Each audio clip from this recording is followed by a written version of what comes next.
For something new at Ontario sheep farmers, Agrivoltaics Canada is hosting an agrivoltaics solar grazing showcase on June 11th. It's going to run from 5:30 to 8:30 p.m. at Don Lewis's farm.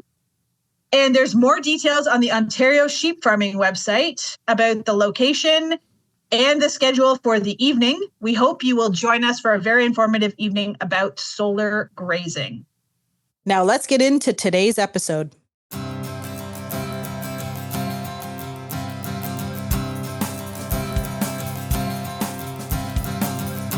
Welcome to Flock Talk. I'm Erin Morgan. And I'm Walker Ball. And we work for the members of the Ontario Sheep Farmers. Today on the podcast, we're sitting down with Derryn Shrosbree, founder of 33/7, a Toronto-based firm that specializes in farm succession, wealth transfer, and continuity planning for Canadian agricultural families. Darren, welcome to Flock Talk. Thank you very much, Erin. Delighted to be here. Well, and for our listeners who may not know you yet, can you tell us a little bit about yourself, where you're from, and what sort of drew you into working with farm families in Ontario? Yes. So I am a farmer. I live 1.5 hours north of Guelph, just in a little village called Mount Forest.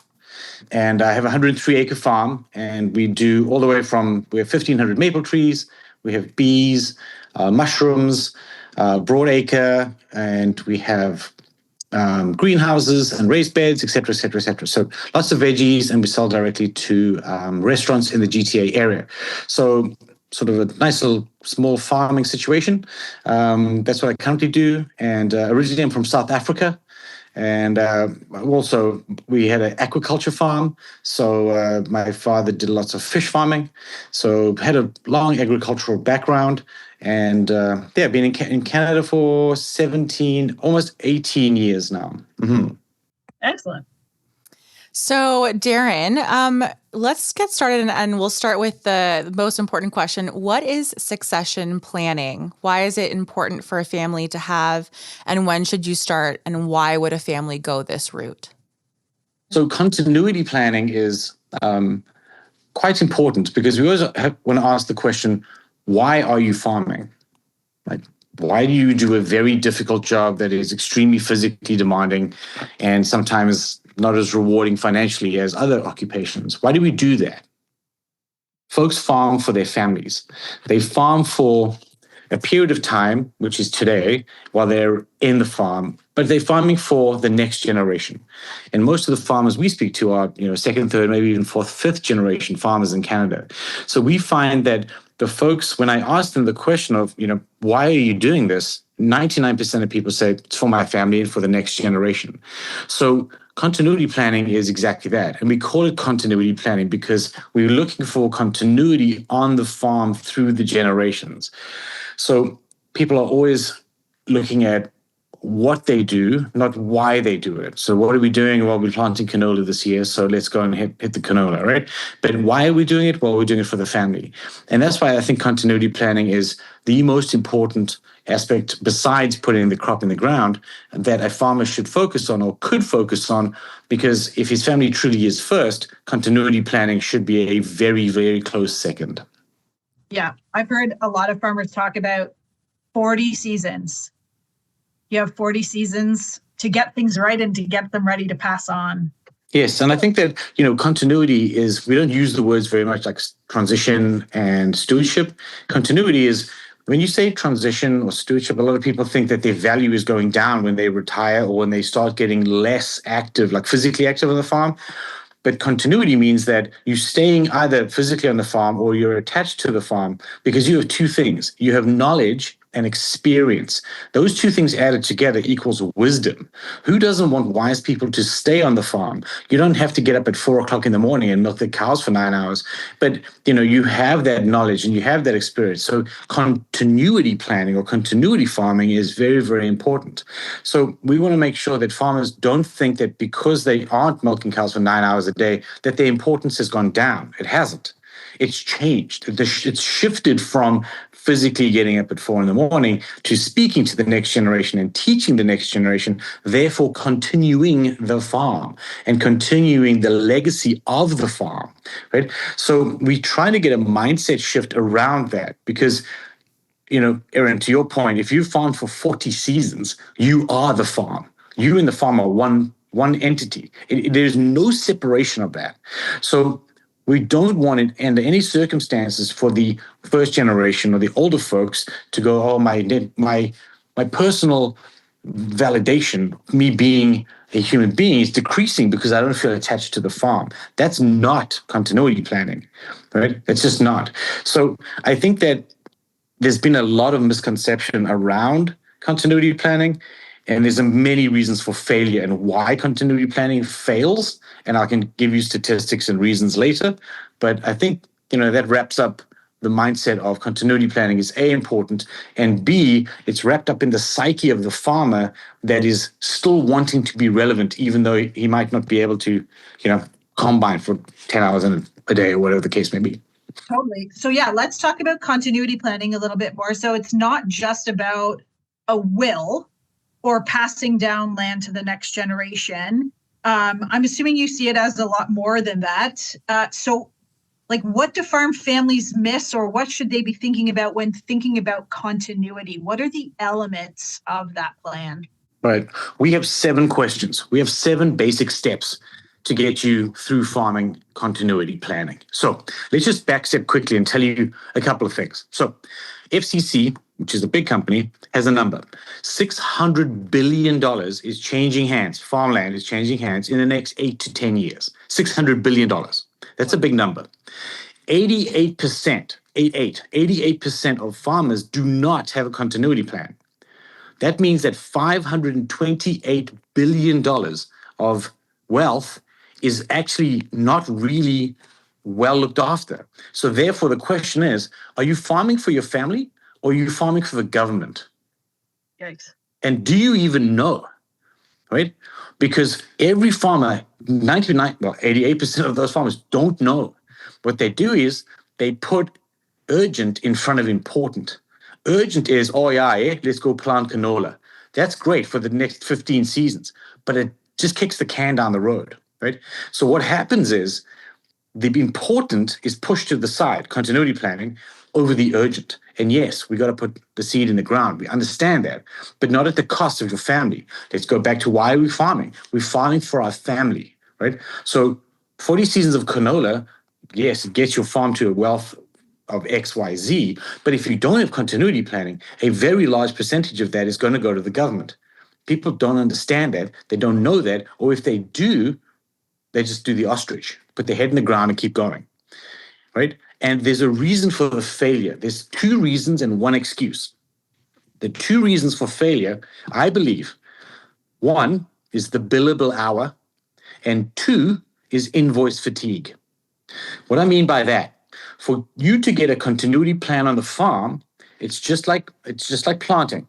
Any idiot can take a seed and throw it in the ground, or you can raise 1 sheep, right? But it takes skill to raise a flock. It takes skill to pass that flock on, et cetera, right? So you need inputs. You need, you need the sheep, then you need the vet, then you need the barn, then you need the feed, then you need yada, yada, yada, right? So there's a lot of inputs. Just like farming, continuity plan has a lot of inputs. There are 5 people that you need, 5, to have continuity planning successful. A, you need an accountant. B, you need a lawyer. Mm-hmm. C, you need a finance guy. D, you need a insurance guy. And E, you need a financial planner. So there's 5 humans, right, that you need to get a perfect continuity plan done. The problem with these 5 humans is every single human sends you an invoice. So you tell the accountant what's going on, he sends you an invoice. Then you talk to the lawyer sends you an invoice. Then the lawyer and the accountant, they talk to each other about you, they both send you invoices. I know. And you haven't got anything. You've got nothing except a pile of invoices. So you've lost clarity, you've lost control. Guess what happens? You head out to the pasture to play with the sheep, or you go plant canola. You're like, I'm out. I'm not going to do this shit anymore. I'm done, right? So what happens is the billable hour and invoice fatigue is two very good reasons why 88% of Canadian farmers do not have a plan. They try, they want it, they know they need it, and then they give up, right? That is a stark reality of what's going on in Canada at the moment. Stark reality. Therefore, I believe that if you can get one person who can manage and be the quarterback for all those 5 disciplines, right? And the accountability of that one human that looks after everything, right? Whether it's accounting, legal, insurance, finance, and investment advisory, planning, et cetera, if that one human has accountability, then the buck stops with that human, right? Which means that you don't speak to 5 different people, have 5 different opinions and 5 different invoices. You have no invoice. You speak to one person and he puts the entire plan together. So that's what we're trying to do. We're trying to figure out how we can make sure that those 2 reasons, billable hour and invoice fatigue, are no longer the obstacles to Canadian farmers getting continuity planning and looking after their family for the next generation. Okay, so the obvious question is, how do you do it without an invoice? Yeah, it's a very good point. People look at me and go, it's too good to be true. Well, maybe it is. No. So we don't invoice at all, right? 0. So we never, ever invoice farmers ever, right? If and only if insurance is an option for the family, we get paid an insurance commission. That commission pays for the accounting, pays for the legal, pays for the financing costs, et cetera, pays for everything, right? So I pay out of my commission all of your continuity planning fees. So if you need to do it anyway, I'll do it for free. Why not? You're going to need all the stuff anyway. So that's what we're trying to do, is eliminate the reasons for the continuity planning failure. Right? It's not about the commission or the invoice. It's not about the commission. Like, I couldn't care less. What I do care about is when farmers are not looked after. And my mission, my purpose, is to protect Canadian farmers. That's my purpose. I am a Canadian farmer, right? I speak farming. I'm up at 6 o'clock in the morning doing the farm thing, right? So I don't sit in an ivory tower. I'm not an accountant. I'm not a lawyer. But we have a cadre of those people working with us, right? However, you only ever speak to me, right? So therefore, I'm trying to eliminate the reasons for failure, right? The reasons for failure is what we've said before: invoice fatigue and the billable hour. And I'm not besmirching my folks at other companies. They got to feed their families. But don't forget, they're not continuity specialists. We do this all day long, every single day, right? An accountant is not a continuity specialist. They fill in boxes that look backwards. That's an accountant. A lawyer does a certain thing. Financial planner does something different. They're not continuity specialists. There are very few people that do the entire shooting match. And there's 7 points that we do beautifully and that farmers love. So there we go. Oh, that's fascinating. So Darren, when it comes to taxes, control, and communication, what's one common assumption that gets farm families into trouble, you'd say? The common misconception is, farmland is tax exempt. Quota is tax exempt. They are correct. However, there is a lot of nuance around that. I'm not going to bore the audience with super technical nonsense that people just fall asleep, but there is a lot of nuance and there's a lot of very complicated stuff that the farmer doesn't need to know about necessarily. He just needs to know the outcome of that. So yes, active farmland is bequeathable down, but a farm is so complex now that you cannot look at it in isolation like that. There's a double-edged sword. In 1980, when farmland was worth $300 an acre, no one cared. Now with farmland, 4,000, 5,000, 8,000, 15,000 an acre, a farmer that was worth $5 million in 1980 is worth $100 million today. Wow. Right? That creates huge problems. It creates huge opportunity, but you're still cash poor. You're just super asset rich, right? Mm-hmm. So all's happened is your tax burden has blown out of the stratosphere. You still have this, you still drive the same truck, you still use the same dungarees, except you're worth $100 million, but you got no money in the bank. And you're like, well, how does that work out? but my tax bill is going to be like $5 million. But how do I pay that? I can't pay $5 million because I don't have it. So what do? Do you want to sell acreage? Have you ever asked a farmer to sell acreage? Yes. For tax reasons? They lose their mind, right? The farmer on 40 seasons, all he's done is amass acreage for 40 years. And now the taxman's going to take acreage away to pay a tax bill. The guy's going to drive the truck through the window. It's not going to be good, right? So we can't do that. Or do you want to go to the bank, borrow $5 million, pay the tax and pay interest? It's going to cripple the farm. The interest will crush the farm. So how do we do it? There are solutions around it, right? But it's all about getting the farmer to speak and start the conversation about, what is possible? Okay, this is possible. How do we start the conversation when it's like you're tending to the flock and you're kind of hanging out and you think about these things, and then you're like, where do we go? Like, who do we talk to? Can we just have a conversation with no billable hour? Yes, you can. Just give me a ring. Well, that's good to know because, there's complications on not wanting to sell an acre, but there's also the complications of more than one child in the family, and maybe one is going to continue farming and, the others aren't, but that's your asset for the next generation that you don't want to sell off necessarily if you've got a child that wants to farm. So, I assume it gets extremely complicated. Well, a farm is not a pie. You can't split a farm up. Like you take a farm, you cut it in half, the farm will go bankrupt. So on-farm children versus off-farm children, how do you estate equalize? Because I presume you love your on-farm and off-farm children somewhat equally. Obviously, the on-farm children get a little bit more love. I'm kidding. Yeah. So let's assume that you love them equally and you want to give them a fair shake. Fair is not equal and equal is not fair, right? If you're worth $10 million and you have 3 kids, the 2 off-farm children, they can't get $6 million. Like it's just impossible, right? So the $10 million farm goes to the on-farm child. The off-farm children need estate equalization because if they don't, if the estate isn't equalized, it's not going to be the same, but equalized in a fair manner. When the referees are gone, when mom and dad are gone, they're not going to have supper together. It's going to be a disaster, right? So once again, go back to the original reason. Why are we farming? We're farming for our family, right? So you're going to work 40 seasons, and then when you die, your family breaks up. Like, what did you do? What did you do all the work for? Like, why did you do it, right? So this is an totally avoidable problem, right? And how do you equalize? There's a couple of different ways. One, life insurance is the easiest way to equalize. The on-farm child gets the acreage or the quota or the sheep, right? The off-farm, when you die, they get the death benefit of the policy. Lickety split, easy math, done. However, when I say that to farmers, they were like, well, I can't afford the premium. Premium's, I don't know, $100,000 a year.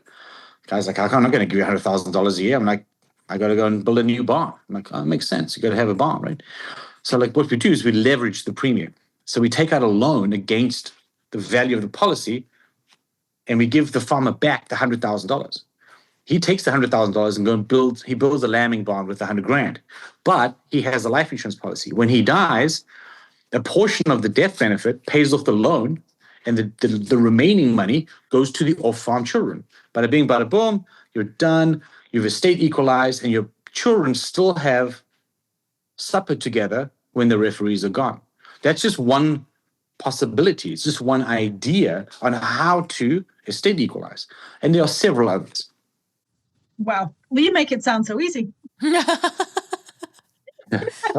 It's not, if you do something again and again, we do so many of these that, it does become easy. And I hope it sounds easy because that's what, I don't want to use jargon and confuse people because I want to go outside and continue doing my blueberries right now. I'm on this podcast because I like you guys, but I'm hankering for the blueberry farm right now. Naturally. So that's what farmers do. They don't want to sit in the office and do this stuff. It's dull. It's death and taxes. It's very dull.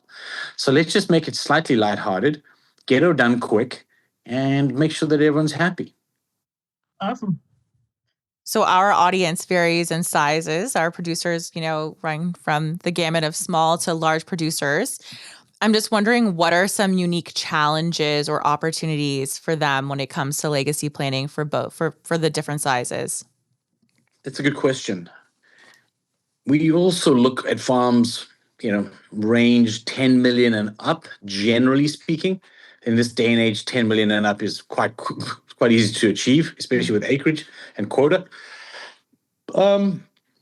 Yes, if your farm is worth 10, it's very different if it's worth 100. It's very different if it's worth 250. There are ultimately, the mathematics is similar. The solutions are similar. The dynamic is different, very different. A farm that's worth $250 million, the dynamic is quite interesting. And there's normally a lot of players involved, and it becomes very complicated from a human perspective. 10 million, probably a brother, sister, maybe one on farm, one off farm, not too complicated. It's quicker and easier to deal with farms that have less like actual net worth. And also the solutions are slightly more simple and slightly more accessible. When you get into the extremely high net worth, it's a full court press. We have actuaries, lawyers, accountants, we have everyone on staff, and it's a big team effort. Like I can pull in 10 to 15 people on a large case. But with a $10 million farm, it's just me. I can bang it out in 4 hours. So a $10 million farm, I can get your entire continuity plan done in 4 hours. That's it. And not 4 hours in one shot. It's an hour, and then 30-minute intervals after that. Oh, and by the way, everything we do, every single call we're on is on a Zoom, and every single call is recorded. We record everything, and we send the Zoom to the farmer. And this results in two things. One, if they have insomnia, they can watch the movie and fall asleep. Two, they can use it for their purposes and they can refresh their memory. So it's very handy because lots of people forget. But when it's recorded on a Zoom and you see this fella, then you can always go back and use it as a point of reference. So tell us about the current regulatory landscape that we're in. There have been, like, the government has been changing policies about like passing on wealth intergenerationally. And how much does that sort of government policy change, regulatory, how much does that impact your planning? Do you need to come back and revisit things when government puts different rules in place? Or do the plans that you create are they evergreen? So the plans are definitely evergreen. They don't change very much. The government, like a toilet seat, goes up and down, but it's largely inconsequential. They don't really do anything of substance. It's pretty much the same stuff. Active farmland, good to go. Quota, good to go. Bins, silos, and combines, good to go, right? There's a couple of changes here and there, but it's very stable. There's not much, it's not like this tariff thing that every day you read a new thing. The tax code doesn't really change. The government really does nothing except, spend a lot of money on random stuff. But yeah, I'm being vague, but I'm not being vague because we've done this for 17 years and I'm doing a transition a week at least. And we don't see much of a change. And we are on the, we have our finger on the pulse. We've got lawyers, accountants, actuaries. We're constantly looking at what the CRA publishes, et cetera, et cetera. And, the biggest thing that came down the pipe was, this capital gains situation where they were going to increase it. And then they backtracked on that. So, it's at the moment very stable. And for the last couple of years, it's been extremely stable. So no. Oh, and by the way, if you did something this year and it gets grandfathered in, they can't go back and change it. Okay. Right. So there's a lot of that because farmers do vote. And there's, you can't impoverish a farmer because he did the right decision. We play within the rules. If you set the rules and we play within them and then you change the goalposts, well, that's your problem. It's not ours, right? Okay. So then are there tax structures or incentive programs that producers aren't taking full advantage of, Darren? Very much so. So there is a tax structure, which when I tell you this, you will be astounded because very few people take advantage of it.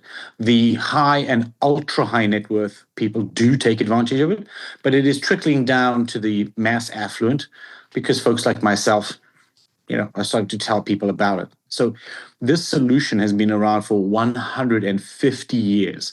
I didn't invent it. It plays within the rules. It's 100% legal, and it is now starting to gain a little bit of traction. So it's quite simple. The question I'd like to ask you is, how much personal income tax would you like to pay in April? 0. 0. It's a fair call. Would you like to pay 0? I also would like to pay 0. Good. Okay. So, dear farmer, yes, dear farmer, there we go. So, if you would like to, from this day forward, pay 0 personal income tax next year, you're in the right place. Too good to be true, someone says? Yeah. So, let's ask a series of questions. Are loans taxable? No. Correct. Loans are not taxable in Canada or any other country in the world. So, how do we generate a loan that is not taxable, but the loan never has to get paid back? Because the CRA, they're very clever. They have a thing, the shareholder's loan, but it has to be paid back in 18 months, right? So that doesn't help you, because in 18 months, you can defer the tax, but in 18 months, they catch up and you got to pay it, right? Right. So how do we create an evergreen loan? Evergreen means you never have to pay it back, which means that I can take out a loan, never pay it back, and not pay tax. How do we do that? Right. So I suppose it would be, you just have to wait it out and then you die. Yeah, but who's going to give you? It is that you're right. The dying is key. The dying is key. Yeah, You gotta die. I do You know gotta die. about that. The dying So is how do key we- for this to work. Exactly. Yeah. So how does the farm take advantage of that? Life insurance, but Yeah. So it's leveraged life insurance. So what you do is this: the farm takes, let's say, you need $100,000 for gas and groceries, school, the occasional trip to Dominican Republic, whatever the case may be, right? So you need $100,000. You're going to spend $100,000 on gas and groceries anyway. But if you take $100,000 out of your farm corp, you're going to pay $30,000 in tax, give or take. Right? Give or take. So call it $30,000. That's your tax bill, right? That sucks because it goes to the government and whatever. It's all gone. So if you don't want to pay the $30,000, it's very simple. You take $100,000 and you send it to a life insurance company. The life insurance company gives you a life insurance policy. It's owned and paid for by the farm. Owned by the farm, paid for by the farm on your life. You're the farmer, right? But the company, the farm, owns the policy and pays for the policy, right? That's step one. That's transaction number one. Now, we take that policy, that piece of paper, to a bank, Scotia Bank, who cares, whatever, any bank. We say, hey, bank, can we pledge this policy as collateral for a loan? The bank says, yes, we can. The bank gives you back the $100,000. Exactly the same amount of $100,000. They give it back to you in your personal checking account. without any interest owing or any. Of course, there's interest. You got to pay interest. Yeah, okay. You got to pay Okay, you got to pay interest. So would you like to pay 30% tax or 5% interest? Which would you prefer? Well, 5% Yeah. interest. There you go. Okay. So yes, you have to pay interest on the loan, but you're saving $30,000 in tax, right? So there you go. And what are you going to do with the $25,000 net savings? That drops to the bottom line of your farm. That drops to, the bottom line, not the top line of the farm. That drops the income. Plus, it increases the EBITDA of the farm, right? So then you can go to FCC and borrow more money because your EBITDA looks better because you've plugged the drain to Ottawa. That's interesting, right? Farmers love that because they're like, well, I don't know. I was on the farm. I was up at 4:55 this morning on shift, working down in the creek, and I looked around for Trudeau or whoever runs this country now, and looking for the guys on shift, and no one showed up. There was no one on shift today, right? It was myself and my 2 Mennonites. That's me. There's the three of us, right? But at the end of the day, guess who's going to show up? Carney. He's going to show up and ask for half my money. And I'll be like, dude, you didn't show up this morning at shift. You weren't there. It was just me and two 14-year-old Mennonites, right? Right? So why are you taking half my money? I'm out. Pass. So I won't do it. So I won't pay personal income tax. I refuse. Personally, I just don't do it. I pay corporate tax, which is fine, with 25%. Right. That's fair. I ain't paying 54. Where's the value? There's no value. Right? 25, sure, we need roads and the occasional tank. Happy days. But at 54, I'm out. Yeah, I love it's it. bullshit. I think Yeah, we exactly. need we need some fancy jet airplanes, I think. Yeah, those F-35s, they cost a fortune. For what? so I could fly around and look like an idiot. Makes me mad. Yeah, sorry, I did not vote for the current government. I don't care. You can record this; it's fine. No. Trump with that. What role can industry organizations like Ontario Sheep Farmers play in supporting our producers, with education and tools that they need for this type of continuity planning? I think that putting people that actually know what they're doing on a soapbox so that they can tell the message is half the battle, right? It's hard to bring the horse to water and it's hard to make the horse drink. But if you can just put a rhythmic drumbeat out of the right people saying the right things about continuity plan, eventually some people will come to the promised land. So I think you're doing exactly what you should do. This is my mission. I'm either farming or I'm doing this. And either way, I'm either growing food for people or I'm protecting people. So you're doing a good thing. Just do more of it. More events, more podcasts, more webinars, louder voice, bigger drum. And yes, people that are somewhat anti-establishment and kind of sort of aren't scared to say shit that other people don't want to hear. So throw those guys on stage. I love that. So the sheep producer is listening today and can take one step towards protecting their legacy. What should that one step be? Scan the QR code. Join the waiting list. Okay. Yeah, go to my website, scan the QR code. Bring blueberries. Fill in your details. I'll get back to you. All right? Yeah. And your website is 33, the numbers, and then 7 spelled out. Yes, .ca. Yep. .ca. It's just a conversation. No blah, blah, blah. Just chat. We'll just chat and see what we want to do. Just chat. That's it. Amazing. I know. Well, Darren, I hope our farmers do scan the QR code and call for a chat, because this is a really important topic. And we appreciate you coming on the podcast today and telling us all about it. Yeah, thank you. My absolute pleasure. Erin and Walker, thank you very much. Have a great day. You as well. Thanks, you too.